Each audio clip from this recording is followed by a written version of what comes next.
Hey, so I have a quick tip that I think might benefit you, might not, but it has benefited me tremendously when it comes to interactions with people or conversations that leverage a script, whether that's for cold calling, sales calls, whatever it is.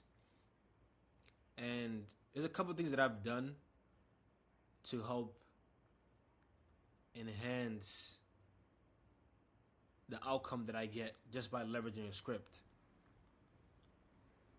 Things such as making sure the script that I'm writing has verbiage that I'm used to, or either verbiage that I can kind of burn into my head and make it sound natural.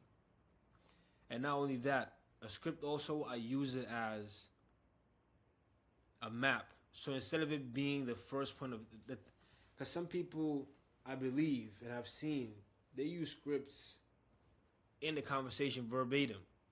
And I actually did that at the beginning, if I'm not mistaken. I did that when I was selling credit repair. You know, they put the questions down, ask this, ask this, and then do this. You know, it's kind of weird, and it's like every conversation is not the same, so you can't try to exude that emotional empathy you're supposed to have in this part or this happiness, because that person isn't reacting the same way, and you kind of need to adapt to their feelings in order for the conversation to actually make sense. So a script, I just use it as a map instead of it really being the only way that the conversation has to go, you know. And also in my script, it's kind of like a checkpoint for me instead of it being something I read off of. I only read off of it when I'm completely brain dead or just feel like, yo, I just need some assistance right now. But usually is a checkpoint thing for me. Even though I might have the whole script ready from the beginning, hey, how are you? To, okay, talk to me about your problem. Okay, here's my solutions. Number one, do you understand? Even though I have all that written down from every single thing that I will say, I mainly use it as a checkpoint, honestly. Because when I write the script, after I'm done writing the script, I actually read it. I read it over and over and over and over and over and over. Remove anything that's too big of English to me or the person. Once I do that over and over and over, and the script is like readable without stuttering, from there, I do get lazy. I don't do that complete all the times, but I do sometimes. When I proofread that over and over and over again, it eventually kind of sticks to my head. I don't even need the script anymore. So it's kind of like I memorized it, and the script kind of becomes just a checkpoint thing to make sure if I touched on their pain points, make sure I explained everything properly, and so on and so forth, to make sure there's a higher possible chance of actually closing this prospect.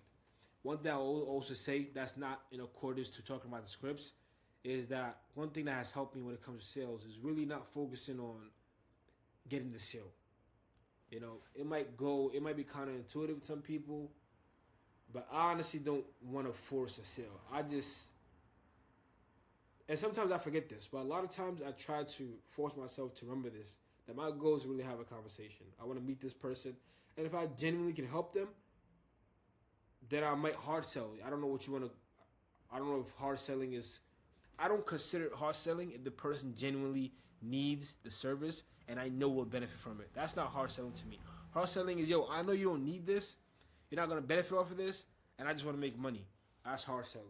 So once again, beliefs obviously dictate a lot of things, but that's another conversation. My goal just to pretty much in this video was to explain to you how I kind of use my scripts to help me with my sales calls instead of it being the opposite that it does for people, which is make them look salesy and slimy and so on and so forth. Peace.